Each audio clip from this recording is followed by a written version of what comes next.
Preparación para el sermón. Esta tarde vamos a leer de Hebreos capítulo 10. Puestos de pie si son tan amables una vez más. Hebreos capítulo 10. Voy a leerles comenzando en el versículo 26. Hebreos capítulo 10, el versículo 26 al 39. Sigan con sus vistas, por favor, la lectura de la palabra de Dios. Porque si pecáramos voluntariamente después de haber recibido el conocimiento de la verdad, ya no queda más sacrificio por los pecados, sino una horrenda expectación de juicio y de hervor de fuego que ha de devorar a los adversarios. El que viola la ley de Moisés por el testimonio de 2 o 3 testigos muere irremisiblemente. ¿Cuánto mayor castigo pensáis que merecerá el que pisoteare al Hijo de Dios y tuviere por inmunda la sangre del pacto en la cual fue santificado e hiciere afrenta al Espíritu de gracia? Pues conocemos al que dijo: mía es la venganza, yo daré el pago, dice el Señor. Y otra vez el Señor juzgará a su pueblo. Horrenda cosa es caer en manos del Dios vivo. Pero traed a la memoria los días pasados, en los cuales, después de haber sido iluminados, sostuvisteis gran combate de padecimientos. Por una parte, ciertamente, con vituperios y tribulaciones, fuisteis hechos espectáculo, y por otra, llegasteis a ser compañeros de los que estaban en una situación semejante. Porque de los presos también os compadecisteis, del despojo de vuestros bienes sufristeis con gozo, sabiendo que tenéis en vosotros una mejor y perdurable herencia en los cielos. No perdáis pues vuestra confianza, que tiene grande galardón, porque os es necesaria la paciencia, para que habiendo hecho la voluntad de Dios, obtengáis la promesa. Porque aún un poquito, y el que ha de venir vendrá, y no tardará, mas el justo vivirá por fe, y si retrocediere, no agradará a mi alma. Pero nosotros no somos de los que retroceden para perdición, sino los que tienen fe para preservación del alma. Dios bendiga esta lectura de su santa palabra. Oremos una vez más para que el Señor nos ayude a entenderla.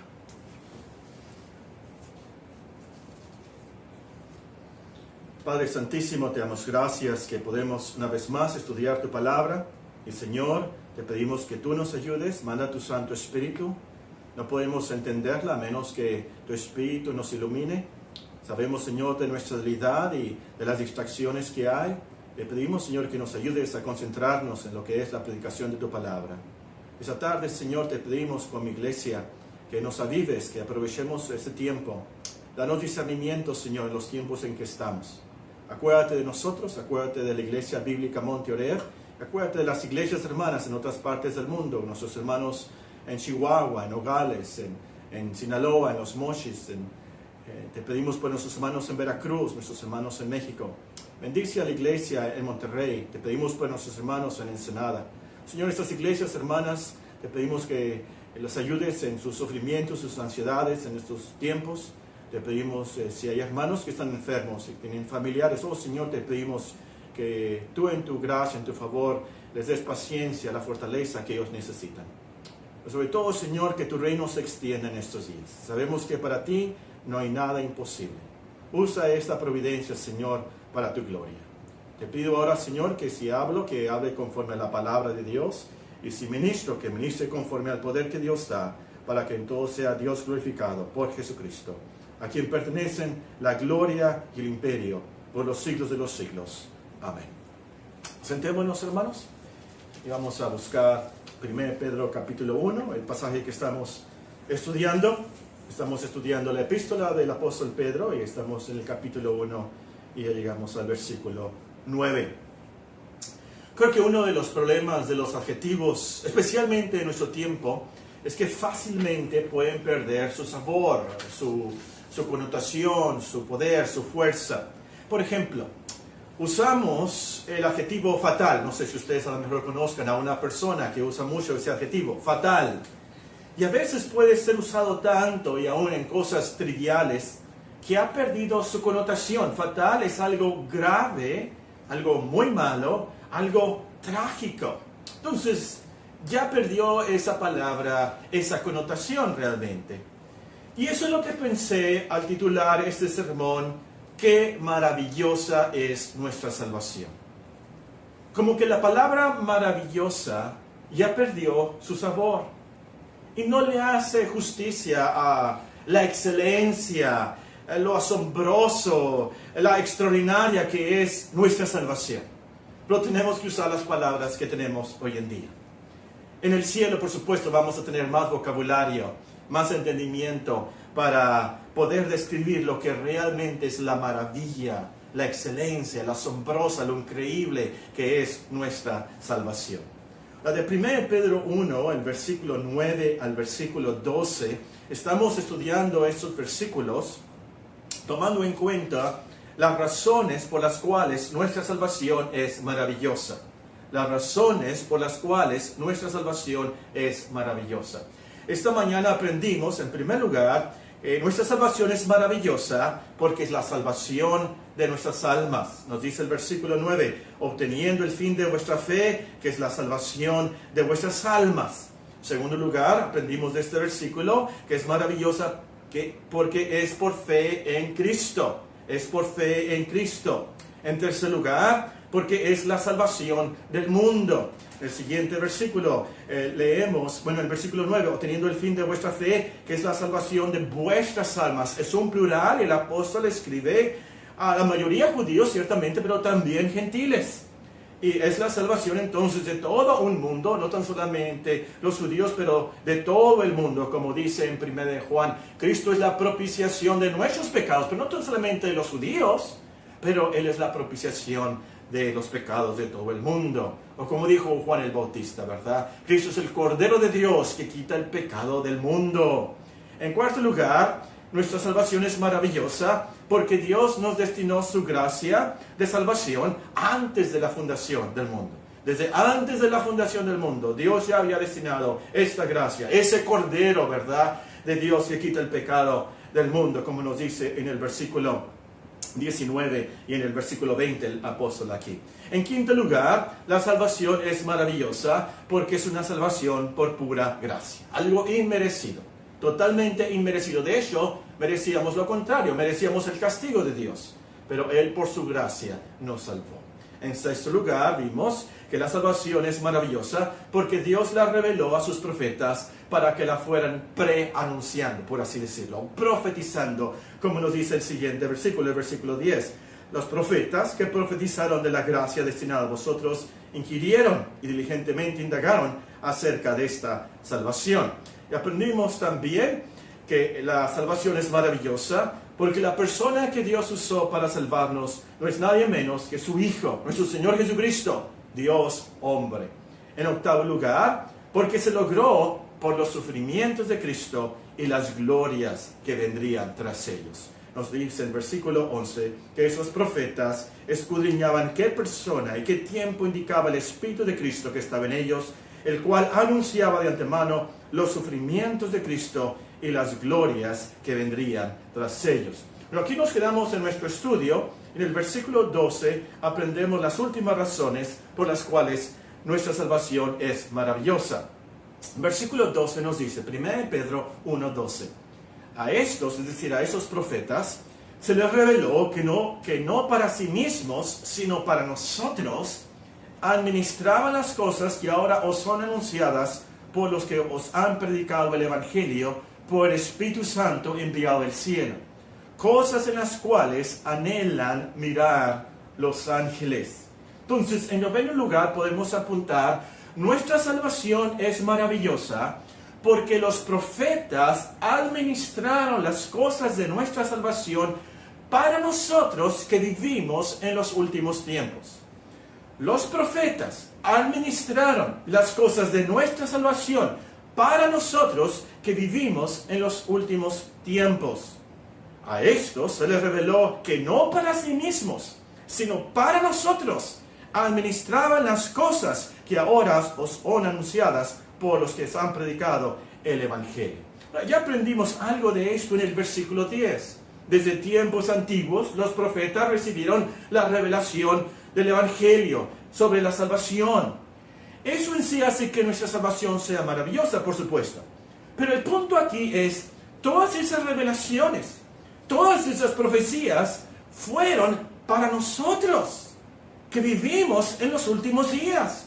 Los profetas administraron eso, escribieron eso, estudiaron eso, proclamaron eso, y a lo último fueron administradas para nosotros, para nuestro beneficio, que vivimos en los últimos días. Ahora uso la expresión últimos días, no en el sentido escatológico, de que vivimos en los tiempos finales de la historia, pero en el sentido bíblico.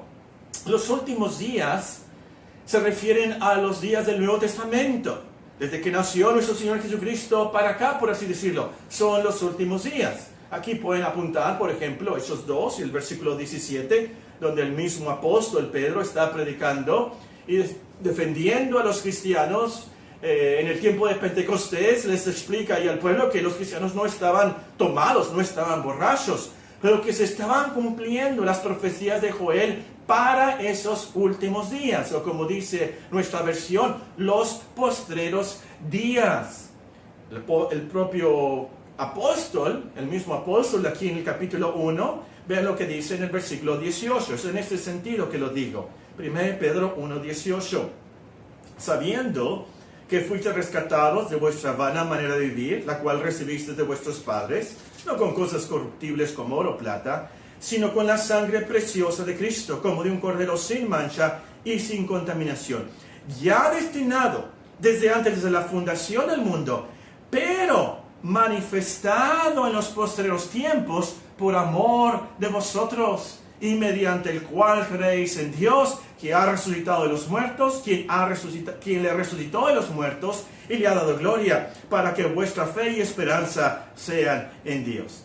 Ya estaba profetizado, ya estaba destinado desde antes de la fundación del mundo, pero administrado y manifestado en los postreros tiempos por amor de vosotros. Y esa es la lección aquí.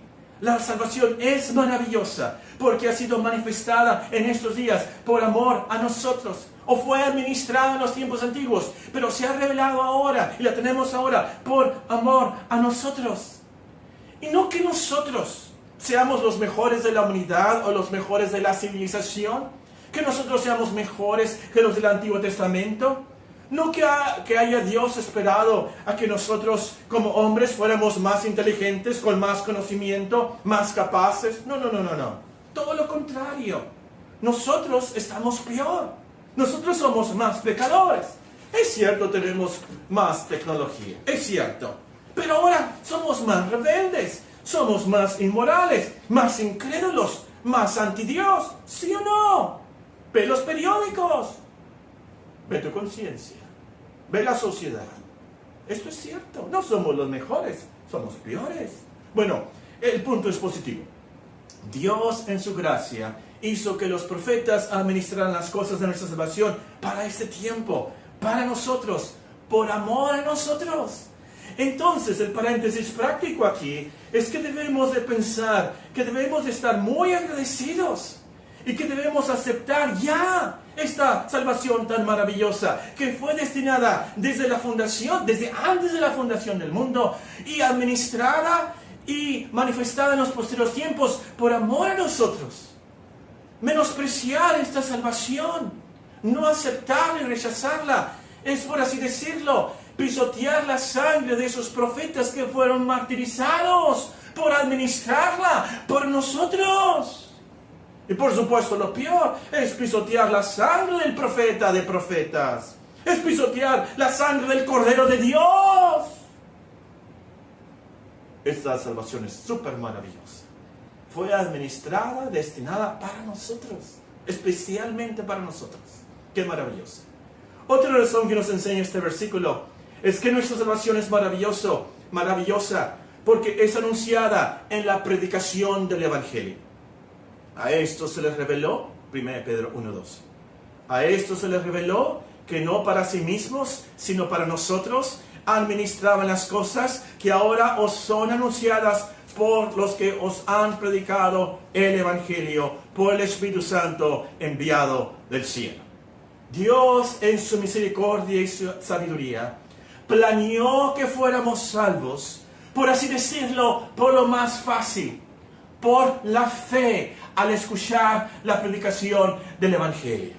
Es por eso que el apóstol Pablo les escribe a los romanos, y véanlo, si tienen sus Biblias, véanlo con sus propios ojos. Romanos, el capítulo 10, y voy a comenzar a leer en el versículo 6. Romanos 10 y el versículo 6. Pero la justicia que es por la fe dice así: no digas en tu corazón, ¿quién subirá al cielo? Esto es para traer abajo a Cristo. O ¿quién descenderá al abismo? Esto es para hacer subir a Cristo de entre los muertos. Mas, ¿qué dice?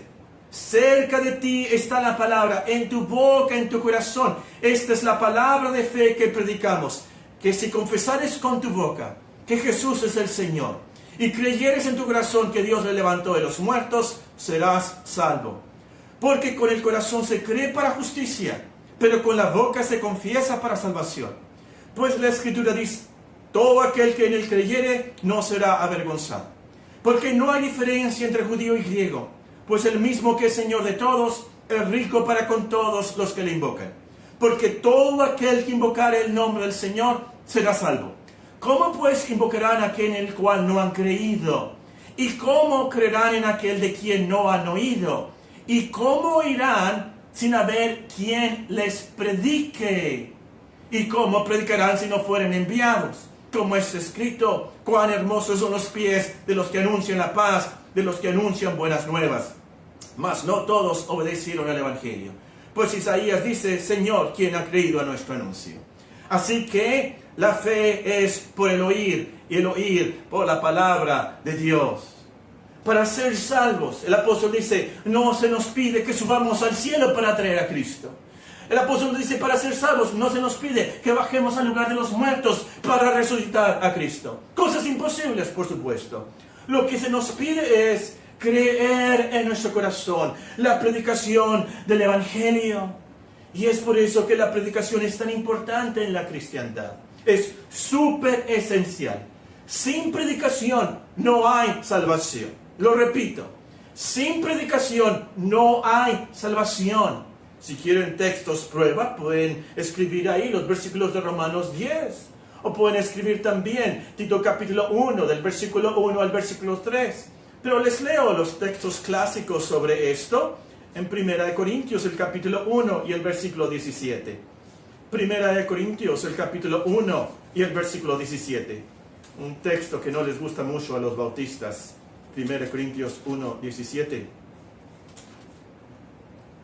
Pues no me envió Cristo a bautizar, sino a predicar el Evangelio. No con sabiduría de palabras, para que no se haga vana la cruz de Cristo. Porque la palabra de la cruz es locura a los que se pierden, pero a los que se salvan, esto es a nosotros, es poder de Dios. Pues está escrito: destruiré la sabiduría de los sabios y desecharé el entendimiento de los entendidos. ¿Dónde está el sabio? ¿Dónde está el escriba? ¿Dónde está el disputador de este siglo? ¿No ha enloquecido Dios la sabiduría del mundo? Pues ya que en la sabiduría de Dios el mundo no conoció a Dios mediante la sabiduría, agradó a Dios salvar a los creyentes por la locura de la predicación. Porque los judíos piden señales y los griegos buscan sabiduría. Pero nosotros predicamos a Cristo crucificado, para los judíos ciertamente tropezadero y para los gentiles locura. Sin predicación no hay salvación. Y hay que subrayar de nuestro texto en 1 Pedro 1:12 que no es cualquier predicación lo que salva, es la predicación del Evangelio. 1 Pedro 1:12 nos dice: a estos, a los profetas, se les reveló que no para sí mismos, sino para nosotros, administraban las cosas que ahora os son anunciadas por los que os han predicado el Evangelio. Es decir, el mensaje de Dios acerca de su Hijo. Las buenas noticias que hay perdón, reconciliación con Dios a través de la obra de Cristo, vida eterna a los que tienen fe en Él. Hace muchos años estaba en una conferencia de pastores y estaba hablando con un predicador de Londres. Y resultó que los dos conocíamos al doctor Ian Paisley. En ese tiempo un gran político de Irlanda del Norte y también un pastor, un predicador. El hermano de Inglaterra, de Londres, me dijo algo así como: sí, él, refiriéndose al doctor Paisley, él sí sabe predicar el Evangelio. Y eso me hizo pensar. hay de los predicadores que no saben predicar el Evangelio. Pues porque son predicadores. Que no todos los predicadores saben predicar el Evangelio. Que no saben predicar a Cristo crucificado. Si no saben predicar el Evangelio, mejor fuera que se les atara una piedra de molinos de asno en el cuello y que se les hundiera en lo más profundo del mar. Son predicadores para predicar el Evangelio. Y hay de los predicadores que no saben predicar de Cristo. Muchos predican, y esto es cierto, es una tragedia. Fatal, de verdad fatal. Predican moral, ética, problemas matrimoniales, noticias. Y aún, fíjense, predican cosas bíblicas, profecías, doctrinas bíblicas, sin predicar el Evangelio. Esa es la maldición de nuestra generación de predicadores. Bueno, si esto fuera una conferencia de pastores, me extendiera más en este punto. Lo que quiero enfatizar esta tarde para nosotros es la siguiente frase. Dice el texto, por los que han predicado el Evangelio, por el Espíritu Santo enviado del cielo. Los que predican bíblicamente, predican el Evangelio por el Espíritu Santo. Y teólogos noten que en el versículo anterior, el apóstol lo llama el Espíritu de Cristo. Versículo 11. Escudriñando qué persona y qué tiempo indicaba el Espíritu de Cristo que estaba en ellos. Y aquí se le llama el Espíritu Santo.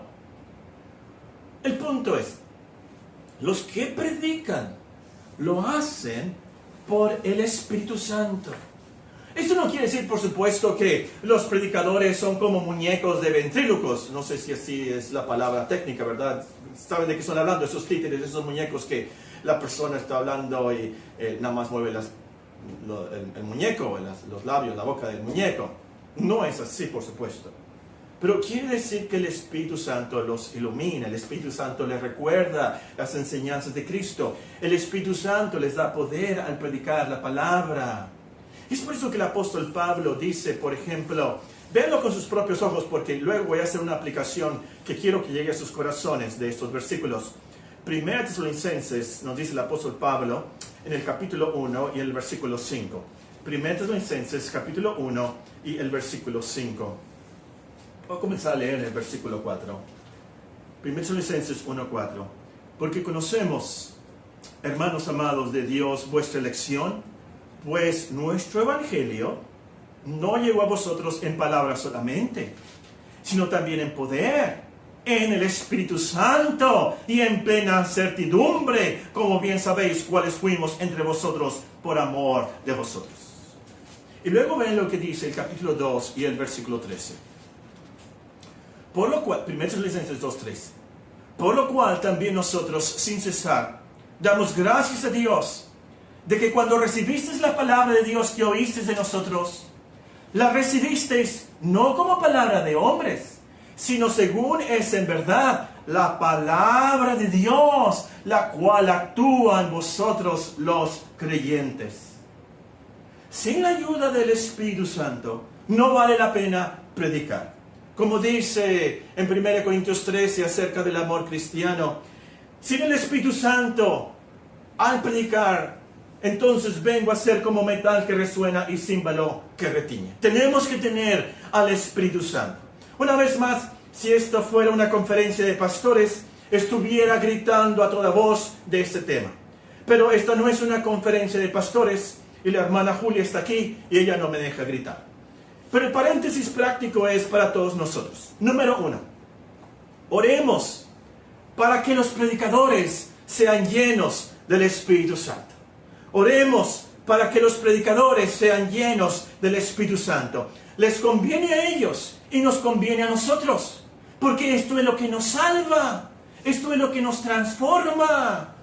En vez de menospreciar a los predicadores o criticarlos por su falta de organización, falta de ilustraciones, su vestido, su vocabulario, oremos para que reciban el poder del Espíritu Santo. Número 2. Recibamos la palabra predicada por el Espíritu Santo. Recibamos la palabra predicada por el Espíritu Santo. ¿Sí o no? Piensen ustedes. Si no ponemos atención al predicador, no estamos poniendo atención al Espíritu Santo. ¿Sí o no?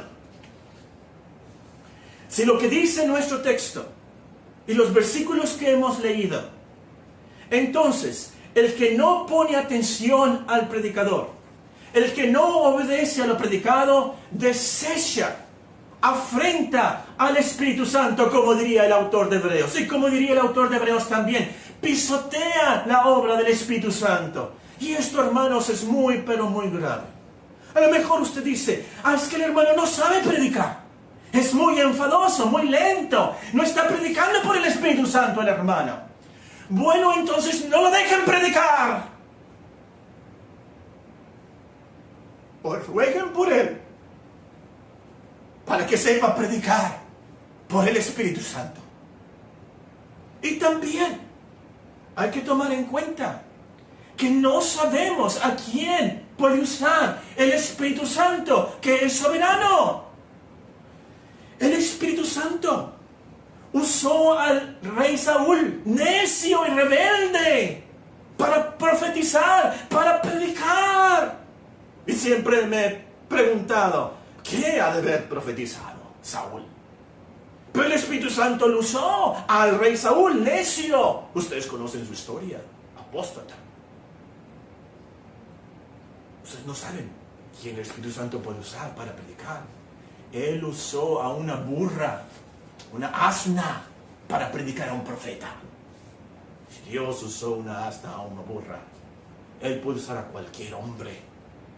El punto es, por más débil que sea el predicador, por más desorganizado que sea, por más mal vestido que esté, y por más mal el vocabulario y la gramática que use, si está usando la Biblia, ya con eso debemos de poner atención. Si está usando y leyendo un versículo, debemos de orar, Señor, enséñame por esta palabra predicada. Número 3. Oremos que Dios envíe obreros a su mies que prediquen el Evangelio por el Espíritu Santo. Oremos que Dios envíe obreros a su mies que prediquen el Evangelio por el Espíritu Santo. No queremos predicadores nada más. No queremos wimps, como dirían en inglés. No queremos hombres pusilánimes. Queremos predicadores con el poder y denuedo del Espíritu Santo. Y tenemos que orar al Señor. Envía obreros a tu mies. Y aprovecho aquí, jóvenes. Quiero animarlos a pensar en entrar a la obra del ministerio. Es cierto, ser predicador, ser pastor, es el trabajo más difícil del mundo. Tienes que estudiar idiomas modernos, idiomas antiguos. Tienes que leer mucho, tienes que estudiar mucho. Tienes que tratar a la gente, a veces gente muy difícil como la hermana Tiburcia. Tienes que administrar bien, saber administrar muchas cosas. Tienes que saber cómo aconsejar. Tienes que hablar bien en público. Tienes que hablar bien en secreto con Dios. Pero también es de mucha bendición. ¿Saben qué? Si eres un pastor, un predicador, te pagan por leer la Biblia. Te pagan por estudiar la Biblia. Te pagan por encontrar a Dios. Te pagan por encontrarte a ti mismo. Te pagan por encontrar significado a la vida. Te pagan por ayudar a otras personas a verse en la eternidad con Dios. Te pagan por saber algo del poder del Espíritu Santo en tu vida. Te pagan por predicar el Evangelio. Eso sí que vale la pena. Luego, cerrando el paréntesis práctico, veamos un aspecto teológico muy importante aquí. El versículo nos dice, el Espíritu Santo enviado del cielo. Al Espíritu Santo se le ha llamado la cenicienta de la Trinidad. Y desafortunadamente esto es cierto. Se le menosprecia mucho al Espíritu Santo. no se le exalta como debemos. Y Él es Dios, por supuesto. Y lo que quiero que subrayen aquí y que noten es que como Cristo fue enviado del cielo, lo vieron ver en su Biblia, 1 Pedro, capítulo 1 y versículo 12. 1 Pedro 1:12. A esto se le reveló que no para sí mismos, sino para nosotros, administraban las cosas que ahora os son anunciadas por los que os han predicado el Evangelio, por el Espíritu Santo enviado del cielo. Cristo fue enviado del cielo. El Espíritu Santo fue enviado del cielo. Por eso podemos pensar, su obra también es redentora, su obra también es salvadora. Es el Espíritu Santo quien nos regenera, quien nos transforma, quien nos da de su fruto. Sin su obra no podemos ser salvos. Esto es imposible. Entonces subrayen esto. Esto es un gran concepto teológico, en el cual Dios muestra su amor. Él envió a su Hijo, sí, para salvarnos. Pero Él también, junto con su Hijo, envió al Espíritu Santo para nuestra salvación. Y es por eso que nuestra salvación es maravillosa. Yo creo que en reacción al pentecostalismo nos hemos ido al extremo de evadir al Espíritu Santo. Esto está mal, muy mal. Lo hemos contristado. Y el paréntesis práctico aquí entonces es: confesemos nuestro pecado, pidámosle perdón al Espíritu Santo, oremos por la obra del Espíritu Santo en nuestras vidas, adoremos al Espíritu Santo como Él se lo merece. Él es Dios, 100% Dios como Dios Padre, 100% Dios como Dios Hijo. ¿No será esto el gran problema de nuestra generación de cristianos? En vez de confiar en la obra del Espíritu Santo, estamos confiando en música, en artistas cristianos, en danzas, en tecnología, en grupos, células, conferencias, libros famosos, pastores famosos, en vez de en el Espíritu Santo. Ay de nosotros, hermanos. Pero hay otras razones por las cuales nuestra salvación es maravillosa. Pero la última que nos enseña este pasaje es que los ángeles anhelan mirar las cosas de nuestra salvación. Lo que nos dice lo último del versículo. A esto se les reveló que no para sí mismos, sino para nosotros administraban las cosas que ahora os son anunciadas por los que os han predicado el Evangelio, por el Espíritu Santo enviado del cielo, cosas en las cuales anhelan mirar los ángeles, las cosas de la salvación. Los ángeles mismos anhelan, desean mirar. ¿Qué significa esto? Creo que esta es una de esas frases que entenderemos más cuando lleguemos al cielo. Y tengamos la oportunidad de pedirle al apóstol Pedro: ¿me pudieras explicar 1 Pedro 1:12d, si eres tan amable? O podríamos preguntarle a un ángel. Vamos a imaginarnos que pudiéramos hablar con el ángel Gabriel. Ahí va Paco Orozco, ¿verdad? Ante el ángel Gabriel y le pregunta: Gabriel, hermano, ¿cómo te digo? Hermano Gabriel, ángel Gabriel, ¿cómo te digo? ¿Consiervo Gabriel? Bueno, te voy a decir hermano Gabriel, por mientras. ¿Qué significa 1 Pedro 1:12d? ¿Qué significa que ustedes anhelan mirar las cosas de nuestra salvación?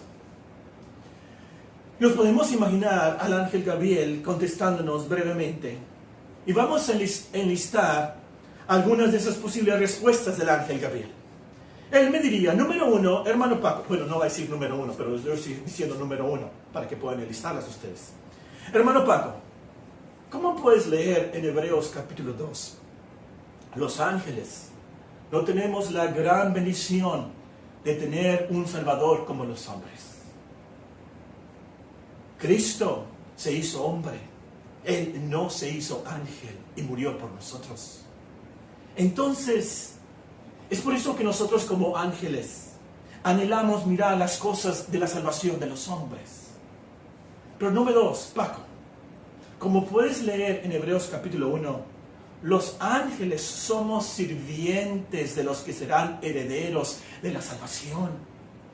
Y por eso nos interesa mirar los medios que Dios está usando para salvarlos. Y qué es lo que nosotros debemos hacer. Cómo debemos de obedecer a Dios y ayudarlos a ustedes a creer en el gran Salvador. Pero número 3, Paco, como puedes leer en 1 Corintios 11, donde el apóstol Pablo habla y enseña que las mujeres se deben de cubrir las cabezas en el tiempo de adoración. El apóstol Pablo dice que los ángeles estamos en los cultos de los cristianos. Los ángeles estamos presentes cuando los hombres, los cristianos, las mujeres, los jóvenes, los niños se reúnen para escuchar el evangelio de la salvación. Y eso nos interesa mucho. Pero número 4, Paco, como puedes leer en Lucas capítulo 2 o en cualquier historia del nacimiento de nuestro Señor Jesucristo, nosotros tenemos un interés especial en el gran Salvador. Por supuesto, Él es Dios, lo adoramos. Y nuestro deseo, nuestro anhelo entonces es mirarle a Él, su obra de salvación, su Getsemaní, su tumba vacía, todo lo que hizo por la salvación de los hombres, pero Él como Salvador, Dios. En número 5, Paco, ya me estoy cambiando de nombre. Paco, como puedes leer en Hebreos capítulo 12 y en el libro de Apocalipsis, a lo último, todos los salvos estarán con nosotros en el cielo. Hoy les leo el versículo de Hebreos, estamos aquí cerquita, antes de Pedro está Santiago, antes de Santiago está Hebreos. En el capítulo 12 nos dice en el versículo 22, os habéis acercado al monte de Sión, a la ciudad del Dios vivo, Jerusalén la celestial, a la compañía de muchos millares de ángeles. A lo último, en el cielo estaremos en esa compañía de los millares y millones de ángeles. El ángel entonces me dice, vamos a estar juntos, adorando a Dios. Nosotros queremos que ustedes lleguen al cielo para adorar al gran Dios, al gran Rey de Reyes, por toda la eternidad. Es por eso que tenemos ese deseo, ese anhelo de mirar las cosas de su salvación. De verdad, nuestra salvación es tan maravillosa que aún los ángeles desean mirar las cosas de nuestra salvación. No, las lecciones finales de este gran párrafo de 1 Pedro. Número 1. No descuidemos tan maravillosa salvación. No descuidemos tan maravillosa salvación. Estas palabras son precisamente de Hebreos capítulo 2. Hebreos capítulo 2, después de que en el último versículo de Hebreos 1 nos dice que los ángeles son espíritus ministradores enviados para servicio a favor de los que serán herederos de la salvación. Nos dice el autor, por tanto, es necesario que con más diligencia atendamos las cosas que hemos oído, no sea que nos deslicemos. Porque si la palabra dicha por medio de los ángeles fue firme, y toda transgresión y desobediencia recibió justa retribución, ¿cómo escaparemos nosotros si descuidamos una salvación tan grande? ¿Cómo vas a escapar tú si descuidas una salvación tan maravillosa? Número 2. Aprendamos más de nuestra maravillosa salvación. Los profetas indagaron, cuidadosamente, diligentemente, escudriñaron acerca de esta salvación. Cuando más nosotros debemos tratar de aprender y profundizarnos en lo que es nuestra salvación. Hay cristianos que están satisfechos con saber lo más mínimo. ¿Qué tengo que hacer? Aceptar a Cristo y decir una oración y eso es todo. Y se saben a la mejor Juan 3:16 y a la mejor el Salmo 23 y eso es todo y no les interesa más. Qué triste es esto. Trágico, de verdad fatal. Hace poco, una hermana me dijo que no entendía bien lo que es la justificación, lo que es la Santa Cena. lleva décadas en la cristiandad. Déjame decirte, lo principal en tu vida es entender el Evangelio primero. ¿Tienes problemas matrimoniales? ¿Estás sufriendo mucho por alguna ansiedad en tu familia, en tu trabajo, en tu vida? El apóstol Pedro nos enseña de esto primero. Lo primero que tienes que hacer es conocer bien la cristiandad real, lo que es el Evangelio. Y es cuando aprendes de la justificación, que aprendes más de lo que es la santificación y progresas más en ello. Aprende el Evangelio, aprende de Cristo. La cristiandad es Cristo, el Evangelio. Número 3. No olvidemos nuestra maravillosa salvación al pasar por los sufrimientos de esta vida. De eso se trata 1 Pedro. Los sufrimientos de esta vida, de este valle de miserias, como dirían los anglicanos. Es de todo sufrir las batallas que tenemos contra el pecado, contra la tentación. Es de todo sufrir tribulaciones y problemas con gobernantes, con jefes, con esposos difíciles de soportar. Es de todo sufrir fuegos de prueba, como dice el capítulo 4, de todos los cristianos. El apóstol Pedro nos enseña, no olvides, en primer lugar, la maravillosa salvación que tienes en Cristo. En esos sufrimientos, en esa pobreza, en ese dolor, recuerda, lo principal, lo mejor, es que eres salvo por toda la eternidad, la obra de Dios en tu vida. Y eso es lo que te anima, eso es lo que te motiva a vivir y a lo último, morir en paz. En cuarto y último lugar, por supuesto, adoremos a Dios y con mucho agradecimiento vivamos para Él por tan maravillosa salvación.